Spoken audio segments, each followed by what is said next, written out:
Hi guys, welcome back for music class this week. I'm so excited because we have a few new fun things to learn and we also have a Halloween musical instrument contest. So I hope you guys will join me for something fun. All right, the first thing I want you guys to do is please make sure that you have the card or cards that have all of your notes of the treble clef. So this was from some old Google Classroom lessons. If you didn't do this yet, go ahead and go back and review those old lessons.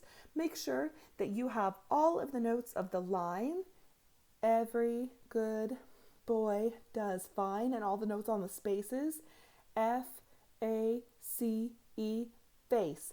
Make sure you have those written on some cards and make sure that you know them by memory. If you already have that, great. Just set those cards down. Now today, we're going to make 4 new cards. These new cards are introducing us to the first things that we're going to be learning in our Essential Elements books for your different instruments. Now, the music store did have some extra copies of those books that I was able to get for some additional school copies for some of you to check out, but they did not have enough for everyone. Unfortunately, they didn't order as many this year because not as many people are doing school music, but you guys are the awesome ones who are doing it this year. So I'm going to send each of you an individual email to let you know whether or not there's going to be another copy available for you to check out from the school, or if you're going to need to try and order your own. And if there was not one available for you, I'll send you a link and all the information so that hopefully you guys could order one online just to be sent to your house. If you have any trouble doing that, let me know and I'll see if there's another place I can get the books. But unfortunately, the music store is not going to be able to get any more copies for a while, so we'll try and figure this out another way, okay?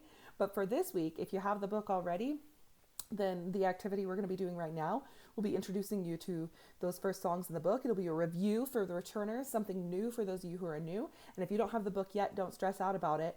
I'm going to give you these activities to do this week that you could do with even without the book. And then by next week, I'm going to try to have books for all of you, but if we still don't, I will scan some individual pages just to get us started. I do eventually want all of you to have your own copy of the book because it goes with the Essential Elements Interactive program online, which is a lot of fun. It has recordings that you can play along with. You can record yourself, everything. It's very fun. Okay, now, today we're going to be making 4 new cards, so please get 4 index cards ready. Again, if you don't have plain index cards, it's okay. You could just take a paper, fold it or cut it so that you can have 4 different pieces. On your first card, you're going to write a 4 on top of a 4. This is going to be our 4-4 time signature, and it's also known as common time. So all you need to have on this card right now is a 4 on top of a 4. Next, we're going to have a second card that has a 4 also on top of a 4. Put a straight line out between the 2 4s, and we're going to draw 4 notes.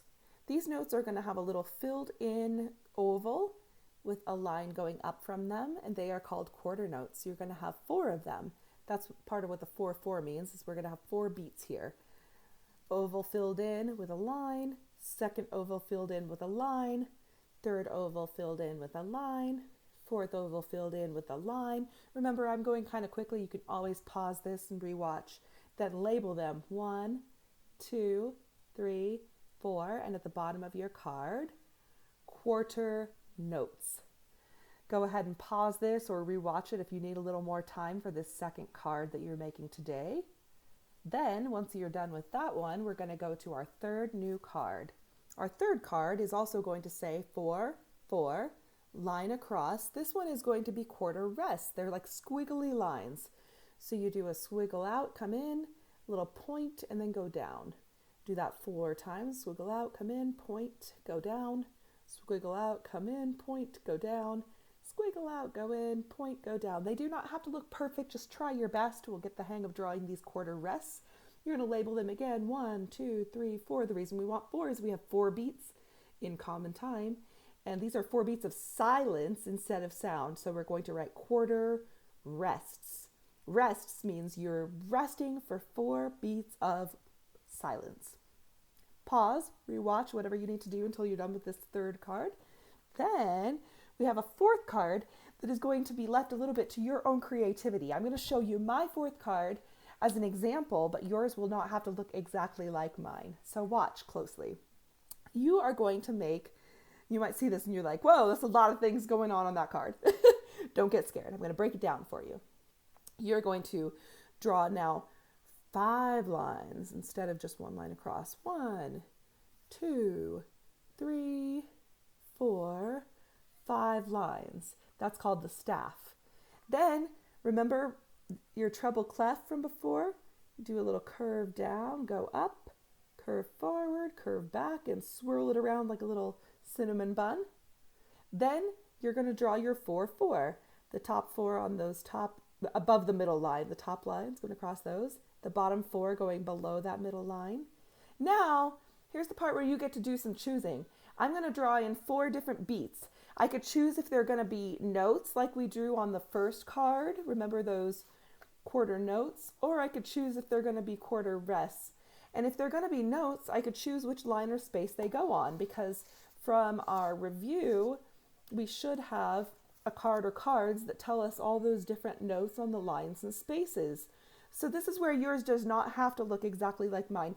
If you're mixed up though by this activity and you're like, this is too much information, you could just copy mine for today, that's fine. But if you say, you know what, I could get the idea, I'm going to make my own notes a little different or my rest a little different, then you go for it, okay?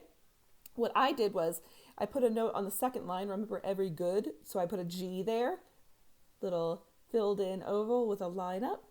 I put an F here because remember the spaces, F-A-C-E, face. I chose F. I did a little filled in oval there, another line. I picked my third beat is another note. I picked A, F-A. Remember that second space is A. So I filled in that little oval in the space, put another line up. And then I decided for my fourth beat that I was going to do a rest instead of another note.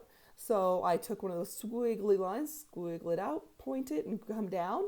And that's my rest. Now, underneath the whole thing, I'm going to put some numbers to make sure that I got 4 beats, because remember we're in 4/4. So I said 1, 2, 3, 4. Okay, I'm good. I got all 4 beats. Then right underneath my note or rest, I'm going to write either the note name or R for a rest if it's not a note, okay? So my first note was G, my second note was F, my third note was A, and my fourth note I put R for a rest. Okay, I know it's like a lot of information. So again, if it's a little tricky for you, you can make yours just like mine today. If you're a returner or you already got the idea of it and you know your notes pretty well, you could choose your own combination of notes and rests. They just have to add up to 4. So you choose where you want the notes to be or if you want to rest. And that's it for your new thing for today. Now we're at the fun part for Halloween. So I've never done this before. I just decided to do something new this year. I said, what could we do a little fun and creative since we were doing distance learning that is a Halloween kind of activity that will involve music. So I thought a funny idea would be to have a Halloween costume contest for your instruments.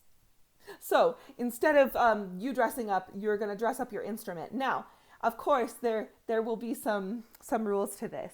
You have to treat your instrument as though it was like dressing up like a pet or a small person. So take really good care of it, okay? Don't staple anything into it. Don't tape anything onto it. You don't want to do anything that's going to disturb the instrument at all. It's just a fun and funny way to celebrate dressing up this week, okay? So here is an example. You can do this with any of your instruments, and you could use material or you can use something, fun or funny to hold on or near or around the instrument. Just make sure, again, that it's not damaging the instrument at all. It's not permanently attached, okay? If I want to dress up this ukulele, I am going to have a simple costume right now that I show you for my ukulele. Some of you guys know Sleeping Beauty from Disney. So this is a ukulele. So instead of Sleeping Beauty, I'm going to make it Sleeping Yuki. My Sleeping Yuki has a little pillow to sleep on and a little blanket. And I present to you Sleeping Yuki. If you guys want to participate in the instrument decorating contest, please submit a picture of you holding your decorated instrument, and if you want to tell me a name for it too, you can put that in the Google form as well, okay? I will give extra points to anybody who does a fun or a silly costume for your instrument, and that will go towards this month's participation prize winners, okay? So again, what we're doing for today is you guys are going to fill in that form where You're going to answer some questions about these new cards. You're going to show me a picture with your new cards. And optional bonus, you show me a picture with your instrument in costume. Thank you guys. Have fun. See you soon in live class. Bye.